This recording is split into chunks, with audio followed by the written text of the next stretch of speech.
Greetings, Gutters. I've just returned. Apologies, by the way. I had a bit of dental treatment yesterday. Still just getting over it. So, my speech is a little bit gone. Sort of. It's not the wine. It's not the alcohol. Dentist. Anyway, just come back from Italy. Sorrento.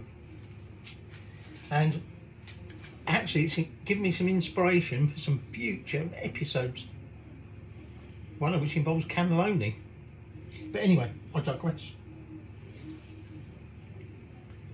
This is a sort of Italian dish, but it's more American Italian, and it's a 20th century dish. Like I say, it originated in America, and it is Chicken Tetrazzini. So I'm just going to get some water boiling, so partly cook up pasta, and then we'll talk about the rest of it as we go along. But Chicken Tetrazzini. Tetrazzini. Dentist, not the alcohol. So I should point out, you need to put your oven on, you get that up to 190°C, okay, and then I've got this pot of water just coming up to the boil. We salt it when it's boiling, because that's what the pasta queen says. This is nothing to do with the pasta queen, just follow instructions about boiling pasta. And then you can use spaghetti, fettuccine. We're using linguine, because the only fresh pasta we could get was linguine, and I didn't want to use dry pasta, spaghetti. So anyway, you want about 150 to 200 grams of that. This is for two of us. You're going to want a few cloves of garlic, a small brown onion, about 15 to 20 grams of butter, about 240 to 250 grams of chicken broth or chicken stock, 125 mils or grams of milk, a tablespoon of ordinary plain flour. You're going to want about 150 to 200 grams of cooked chicken, which I've already got here. This is sliced. You're going to want some mozzarella. Now, the recipe calls for the quantity we're making about 60 grams. It comes as I think it's a 200 gram ball, so we're going to use a lot. You want some Parmesan grated, finely grated. It doesn't have to be finely grated, but we're going to be melting it in, so it's easy if it's grated. 150 grams or so of that. You're going to want about 4 or 5 grams of freshly chopped parsley at the end, and then you're going to want some mushrooms. Okay, about 120 grams is a little bit more than that, mainly because the packet was that size. These are little button chestnut mushrooms. You can use whatever ones you want. And that's it, really. Now, you're going to want a pan that can go into the oven, or if you want to make a lot of mess, you can do stuff in a pan and chuck it in like an unproof dish.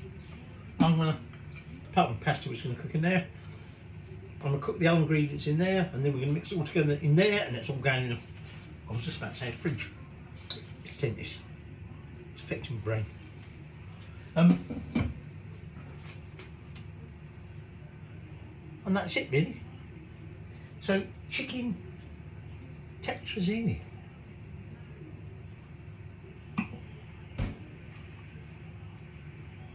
I'm just going to wait for it to get to boil.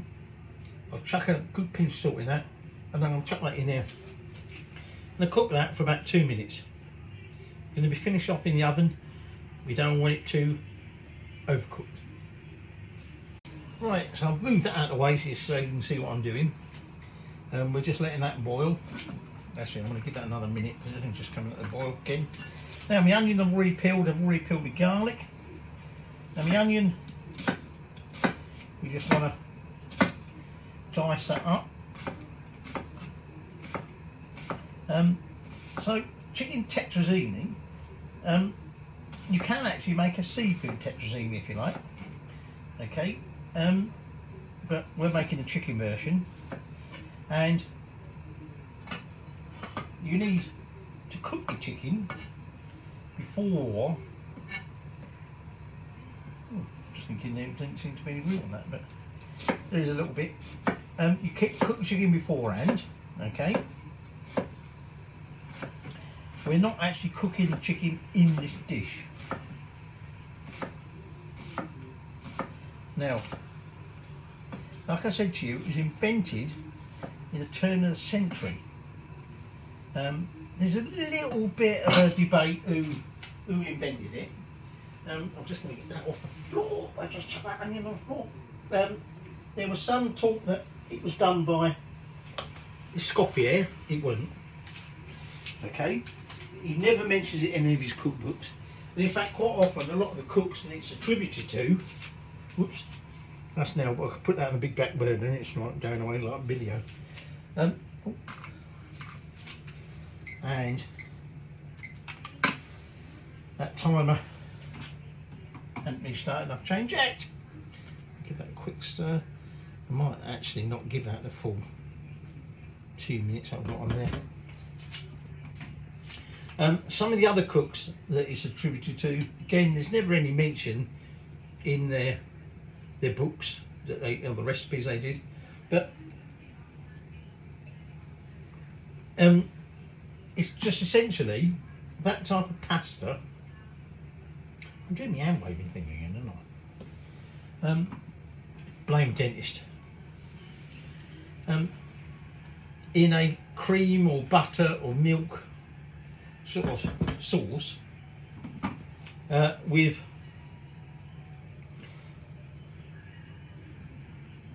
traditionally linguine or spaghetti, but it can be any pasta you like. We've got fettuccine. Is that right? Yeah, I've got fettuccine. And garnished with basil or parsley. We're using parsley, yeah. And cheese and or breadcrumbs. We're not doing breadcrumbs. Okay. Now, it's called Tetrazzini because whoever it was who invented it, and it's quite possibly it was the chef at the Palace Hotel in San Francisco, Ernest Arbogast, and it was done in tribute to a very famous singer whose surname was Tetrazzini, Luisa Tetrazzini. So although we don't know for sure who invented it, and I'm turning that off now, and I'm going to drain that. All right, thank you. We do know that it was named after Luisa. So I'm just going to drain that, and we're then going to put that to one side, the drained spaghetti, and we'll start preparing the rest of the ingredients, which I've already told you what they are. And if you've forgotten, you can't blame the dentist because you didn't go to the dentist. Well, I presume you didn't, I did. So the pan that I'm going to use is also going in the oven. Doesn't have to, like I said, if you were paying attention earlier. I'll put that on like a medium sheet, and then I've got the butter. I said to you it's about 15 to 20 grams of butter. Okay, and that's going in there. Just going to melt that down, and so the spaghetti's over here draining. Where's me? Shall I do that one? Shall I do that one? No, that one. And when that's melted down, we're going to put into that our onion. Now, our mushrooms, these are chestnut mushrooms. If you've got bigger ones, slice them up. So some of the slightly bigger ones, because these are button mushrooms, I'll cut in half, and I might cut a few more up. But essentially, first thing we're going to do is gently cook our onions, garlic and mushrooms. So, Luisa. She was like a singer, opera singer type singer, very, very big in her day. Well, in both voice and body. We're not fattest. Can hardly speak, can I? Basically the 1890s, 1920s. And like I say, it was supposedly in her honour of her performance, not at the hotel, but in San Francisco, that the chef made this dish. Although, now she has a little bit of lisp there, that's a dentist. That's not the wine. Just get that, clarifying that again. It's not believed she actually ever ate this dish. So although it was made in her honour, essentially, it's quite probable. Oops, I don't do that, just sharpen my eyes there. It's almost certain that she didn't taste this dish. Okay, just like some of these chefs who supposedly just gonna get in there. Ow, ow, ow, ow. Oh, you shit! Come here. Stab it on the end of that, and I'll get it. There you go. Now you bastard. Now tell me you can't get picked. Oh, shit. There you go. Fuck it. Oh, you bastard. Get in there. Just like these chefs that are attributed to it. No evidence of it. No evidence that she ever ate it. But it's named in her honour. Tetrazzini. I mean, she was like a mega star of her day. So anyway, before I tell you any more about her, well, there's a lot much more to tell you. I'm going to mince that garlic in there, okay? And then when that's onion, it starts to soften up a little bit. What we're going to do is we're going to put those mushrooms in there. So at this stage, just gently cooking the garlic and the onion. Now, your oven, like I said, back up to 190. And we'll be cooking for about 20 to 30 minutes in there.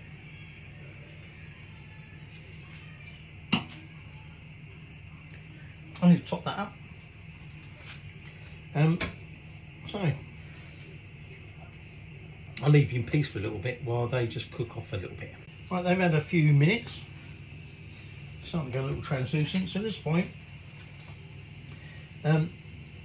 it's not the alcohol, it's the dentist. And by the way, I had a tooth out and she said, no alcohol for 24 hours. And I said, right, I'll do that one. Because I knew that was coming, so I had some alcohol the day before. And this was Friday morning. And she said, what do you do the weekend? And I said, well, Saturday afternoon I'm going for some gin. Well, she said, just take it easy on the alcohol. Because the alcohol will thin your blood. Which won't help the healing. I said, of course.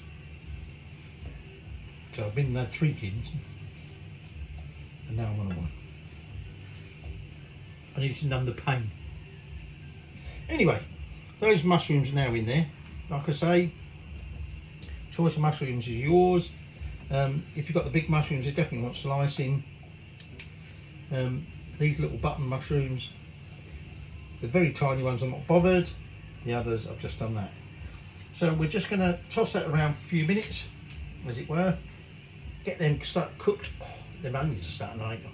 Apparently, I've discovered the other day, it's the age of the onion that affects how much it makes you go tearful.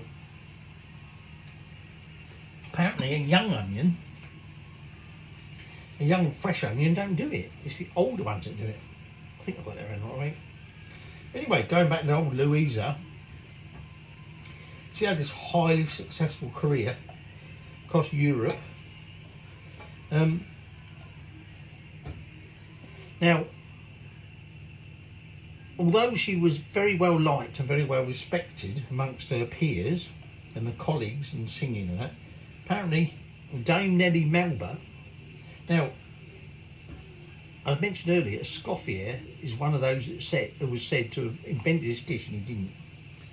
But he did invent some dishes for certain people, one of which was for Nellie Melba, Dame Nellie Melba. And I'm not going to tell you what it is because you should better work that one out. Apparently, her and Luisa didn't get on. But one famous singer of the day, opera singer of the day, Enrico Caruso, her and Luisa, not that they were like, I don't mean that way inclined, well, I don't think they were, but they were great friends. And he got taken ill at quite a youngish age, and died at 48, and it totally devastated her. When he started feeling it, and he was ill, and he was possibly not on his deathbed, or didn't realise he was on his deathbed, he wrote to her, and he said, "I am waiting for you with open arms, waiting every moment to salute your golden note." Unfortunately, by the time she actually got to see him, he was dead. And she was completely devastated. She used to regularly visit his tomb. Whether that had an impact on where she went later in life, who knows? But, you know, she might not have got on with old Dame Nellie, but others really liked her, and she liked them. Right, so, there's a connection with her in the Titanic. But anyway, let me move on to the next stage. 1 tablespoon plain flour. Okay, just going to sprinkle that in there, and we're just going to mix that in and cook that for a minute or two, just to sort of cook out that floury taste. Now, I was saying to you there was a link with her, Luisa, and the Titanic. She was a frequent traveller on the Mauritania, and in fact, she was one of the secret society passengers. Irving Berlin, and then a guy I've not heard of, but perhaps some of you musical people might know. Talking about people like you, Anthony. Jerome Kern. There was this mock secret society of devoted travellers, or passengers, if you like, known as the Heathens. And after the Titanic disaster, in April 1912, on board the Mauritania, Luisa led a requiem recital in the first class lounge in honour of all those that died on the Titanic. As a result of her career and everything, she amassed this massive fortune. Unfortunately for her, she got married 3 times, and her third husband, who presumably at the time of when they decided they were going to be no more together, he weren't happy about that. Anyway, before we get into that, what I'm going to do here is I've got about 240-250 mils, like I said, of chicken broth, which didn't seem to disintegrate that much. We're just going to add that and sort of blend that in, and then I've got that 125-ish mils. 125 mils? Oh, I ain't got enough in there. I need to add some more. So once that chicken broth has got up temperature, we'll add the milk, but I need to add a bit more there because we want about 125 mils. And that's like, hey, useless bastard. I'll have to tell you a bit, I'll finish off the bit I'll tell you in a minute. So that's starting to thicken up, so now at this point I'm going to add that milk, I've added the extra. You can do it gradually, it's up to you, but the flour was all incorporated, so that's alright. Now we're just going to stir this, or you can whisk it. You essentially want to get this to start thickening up, and then you're going to want your Parmesan ready. So anyway, I was telling you, she was on the first husband, divorcing him, and he weren't happy. I mean, it could well be, because as well as having 3 husbands, she apparently had numerous affairs. And anyway, he was going to make sure that he got his money worth out of her. And as a result of the fact that he was like, well, if you want to divorce me, you're going to have to pay for it. She kept giving away all her money and her belongings. And so eventually, she ended up with pretty much nothing. You know, after all these years of being a very, very successful, well, she still was successful, but a very wealthy, successful singer, she more or less had nothing left. And apparently she would often say, I'm old and I'm fat, but I'm still Tetrazzini. And then eventually she died 28th of April in Milan, 1940. And by that stage she was penniless. So there you go, that's the story of Luisa Tetrazzini, who this dish is named after. So all we're doing at this point is we're just waiting for this to start thickening up, the flour and the milk and that. We should start getting, I think now you can use cream. You can use low fat milk, you know, high fat milk, don't really matter. Okay, we're just basically making a white sauce with onion, garlic and mushroom in it. But we're just going to let that thicken up. And then I might tell you just one more, or perhaps 2 more things about Tetrazzini. But I've told you all about Luisa, so you can rest assured that's the end of that. Though, why you should be bored with that? Very famous, very nice, very good singer. By the way, the list down to the dentist. It's not the alcohol. So I'm just at this point going to turn the heat off, and then our Parmesan, with the heat off, we're just going to mix that in, and we want that to all melt through. So it's not a huge amount of cheese in this. I told you one more, you know, couple of things more. Tell you about Chicken Tetrazzini. One of which, don't you splash on my hob, you dirty bastard.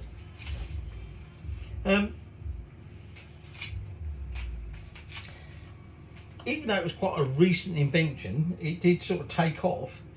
And between the 50s, you know, 1950s, 1980s, a lot of high-end New York restaurants added it to their menu.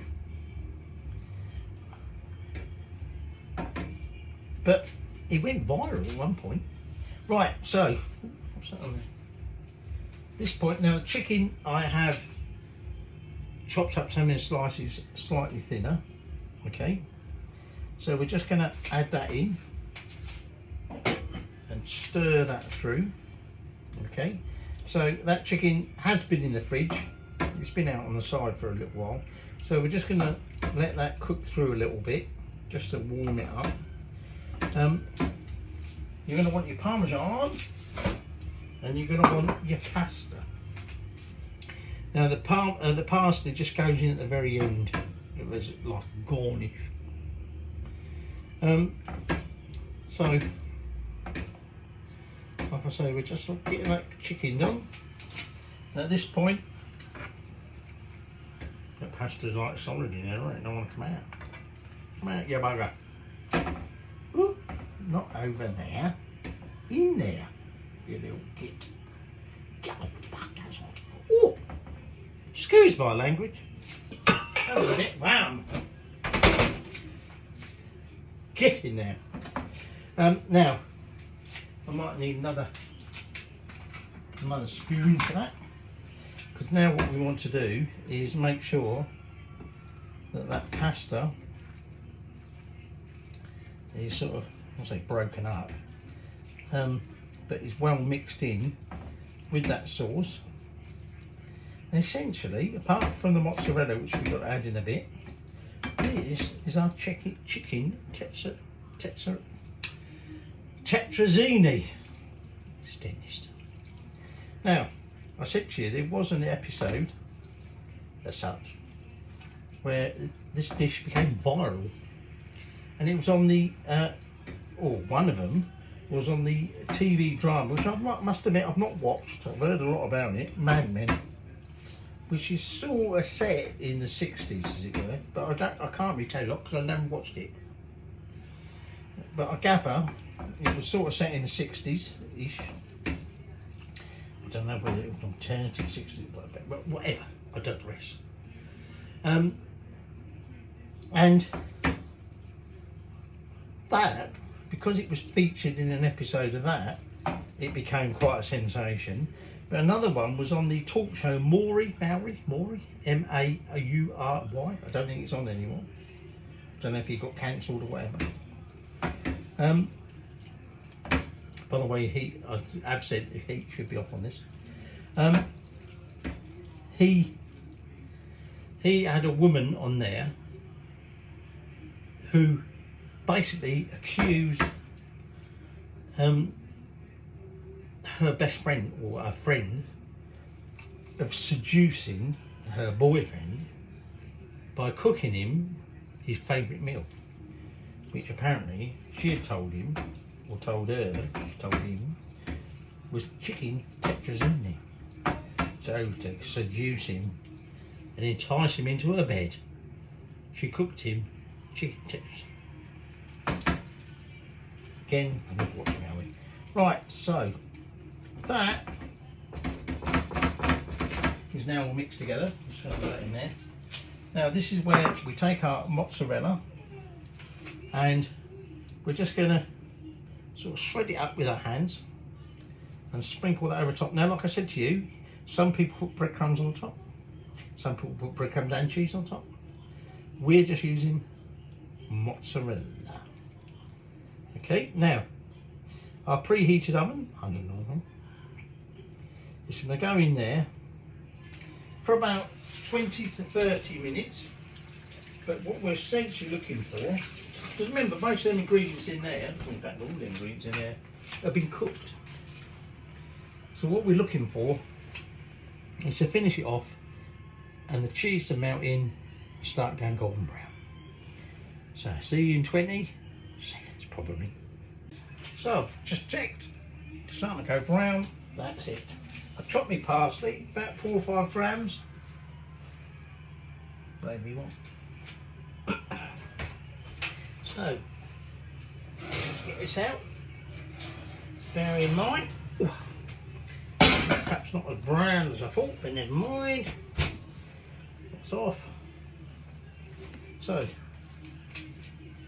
just going to sprinkle that parsley on top.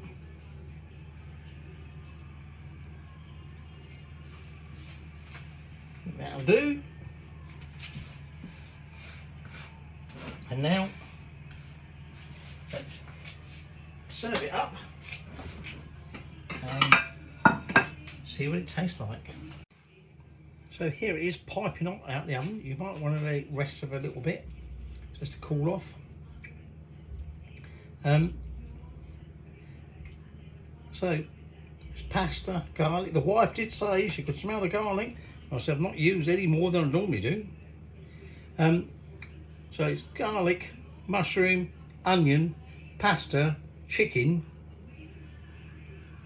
and a white sauce basically.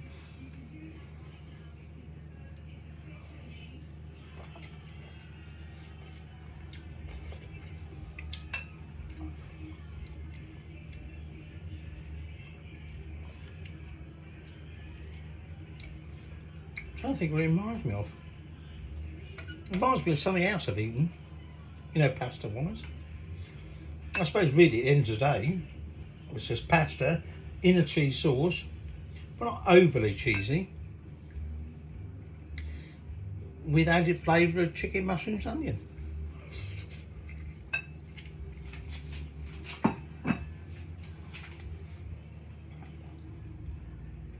The mushroom is quite, well, I wouldn't say strong. I'm getting chestnut mushrooms through with that. I'm getting the chicken flavour, but some of that could to do with the chicken stock. But very, very nice.